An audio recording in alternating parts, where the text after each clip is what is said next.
Social media influencer এবং content creator, হ্যাঁ বহুদিন ধরে এই প্রশ্নটা মাথায় আমার হিট করছে যে এরা কি একই মানুষ? মানে যারা কন্টেন্ট ক্রিয়েটর তারাই কি ইনফ্লুয়েন্সার? মানে আমরা ইনফ্লুয়েন্সার মানে মানে মায়ের কাছে বাবার কাছে স্কুলে যা শিখে এসেছি, ইনফ্লুয়েন্সার তারাই যাদের দ্বারা আমরা প্রভাবিত হই, অনুপ্রাণিত হয়ে আমরা আমাদের জীবনে এগোনের একটা পথ বেছে নিই।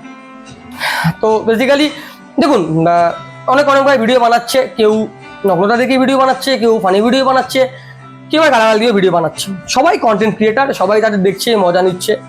তো আমার বক্তব্য এই এরা যারা এই ভিডিওগুলো বানাচ্ছে তারা কন্টেন্ট ক্রিয়েটার নাকি তারাও ইনফ্লুয়েন্সার? এখন ইনফ্লুয়েন্সার মানে আমাদেরকে তারাই, আমরা যাদেরকে দেখে অনুপ্রাণিত হয়ে জীবনে এগোই।